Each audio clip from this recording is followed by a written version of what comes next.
ప్రభుత్వ శ్రీ పిడుగు హరిప్రసాద్ గారికి మనస్ఫూర్తిగా నా నమస్కారాలు. జిల్లా ఇన్ఛార్జ్ కలెక్టర్ గారు శ్రీ అపూర్వ భరత్ గారికి, గౌరవ శాసనసభ్యులు కాకినాడ రూరల్ శ్రీ పంతం నానాజీ గారికి, చైర్మన్ ఏపీ రాష్ట్ర policing housing corporation Shiva Srinivas గారికి, మీ అందరికీ కేకేగా తెలిసిన శివ శ్రీనివాస్ గారికి, చైర్మన్ జిల్లా కేంద్ర సహకార బ్యాంక్ శ్రీ తుమ్మల బాబు గారికి,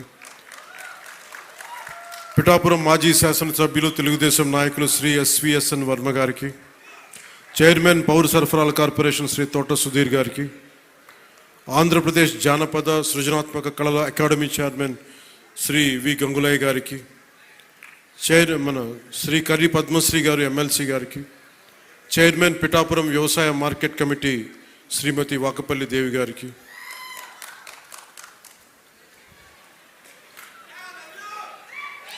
chairman Godavari eastern delta project Shri Muralishetty Sunil గారికి, బీజేపీ పిఠాపురం ఇన్ఛార్జ్ బుర్రా మురళీకృష్ణరాజు గారికి. ఆయన ఒకసారి బీజేపీని జనసేన కూడా నాకు అర్థం కాదు, అంత ప్రేమ చూపిస్తారు, అంత నిలబడతారు. సో వారికి నా మనస్ఫూర్తిగా నమస్కారాలు. నేను చాలామందిని ఆహ్వానించాను.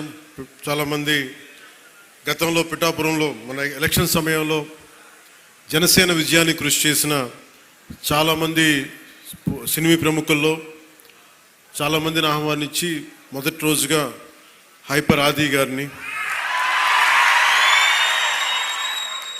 తన మాట బాగుంటుంది కదా,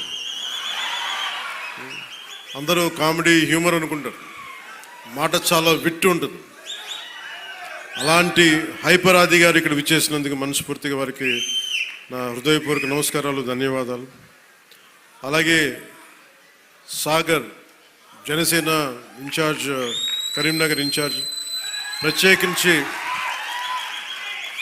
వారందరినీ మనకి టీవీ మాధ్యమాలతో వారికి సీరియల్స్ ద్వారా వారు ఆర్కే నాయుడుగా మన ఈ మధ్య సినిమా కూడా చేశారు. ఆయన అసలు పేరు సాగర్ అయినప్పటికీ కూడా ఆయన వేసిన క్యారెక్టర్ ఆర్కే నాయుడుగానే ఆయన ప్రసిద్ధి చెందారు. మనస్ఫూర్తిగా వారికి ప్రత్యేకించి తెలంగాణ నుంచి మీరు మనస్ఫూర్తిగా ఇక్కడికి వచ్చినందుకు నా హృదయపూర్వక ధన్యవాదాలు. తెలంగాణకి ఆంధ్ర ప్రాంత ప్రేమను తీసుకెళ్ళండి. తెలంగాణ సోదరులకి సోదరీమణులకి మనస్ఫూర్తిగా గోదావరి జిల్లాలోకి వచ్చి మన ఆతిథ్యం స్వీకరించమని మనస్ఫూర్తిగా